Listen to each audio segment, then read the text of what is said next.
जन्म का कारण भगवान का, परित्राणाय साधूनाम विनाशाय च दुष्कृताम के उद्घोष के साथ हुआ था। सज्जनों का संरक्षण करेंगे, लेकिन दुष्टों का संहार भी करने में कोई संकोच नहीं करेंगे।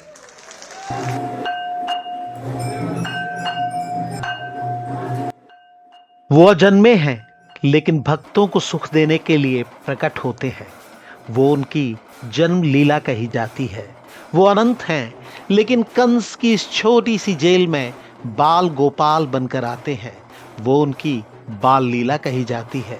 वो मधुराधिपति हैं। अधरम मधुरम वदनम मधुरम नयनम मधुरम हसितम मधुरम हृदयम मधुरम गमनम मधुरम मधुराधिपते रखिलम मधुरम। वो प्रेम का स्रोत हैं। सदा राधा राधा ही रटते हैं और युगल सरकार राधा गोविंद कहलाते हैं।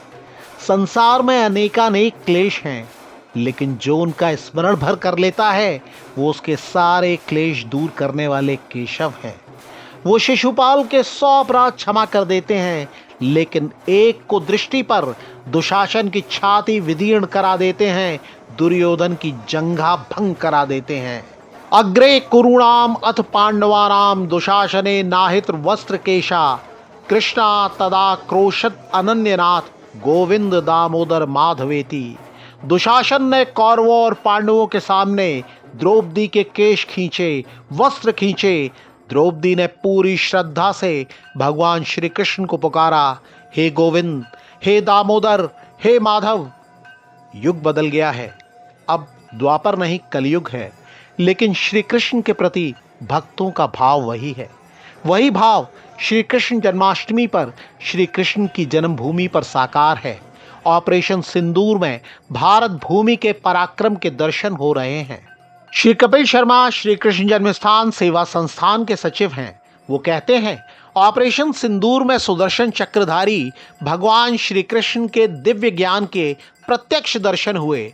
श्री कपिल शर्मा कहते हैं कि ऑपरेशन सिंदूर भारत और भारत के नेतृत्व की कूटनीति, भारतीय सेना के युद्ध कौशल और पराक्रम का प्रतीक है। इसने हर भारतीय के अंदर देशभक्ति और गौरव की भावना का संचार किया है, और इन सब के मूल में तो भगवान श्री कृष्ण की प्रेरणा है।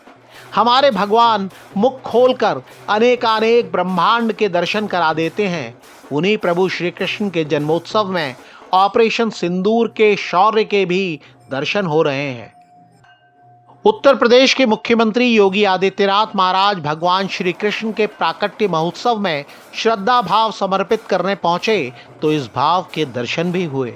सिंदूर बंगले में मेघधनु पोशाक धारण कर विराजे प्रभु श्री केशव देव भगवान, श्री गर्भगृह, श्री योग माया जी, श्री युगल सरकार और श्री राधा कृष्ण के दर्शन कर वो भाव विभोर हो गए। युद्ध हो रहा हो और धर्म का उपदेश दिया जा रहा हो, युद्ध भूमि ही धर्म भूमि बन गई, दुनिया के अंदर कहीं नहीं हुआ। और भगवान श्री कृष्ण की यही प्रेरणा, जो कर्म की प्रेरणा है, सज्जन शक्ति के संरक्षण की प्रेरणा है, दुर्जन शक्ति को उसकी गति और दुर्गति तक पहुंचाने की प्रेरणा है, वही प्रेरणा हम सबकी ताकत है। भगवान श्री कृष्ण ने स्वयं कहा है, ये यथाम मा प्रपद्यन्ते तास्थैव भजाम्यहम मम वर्तमानु वर्तन्ते मनुष्या पार्थ सर्वशः।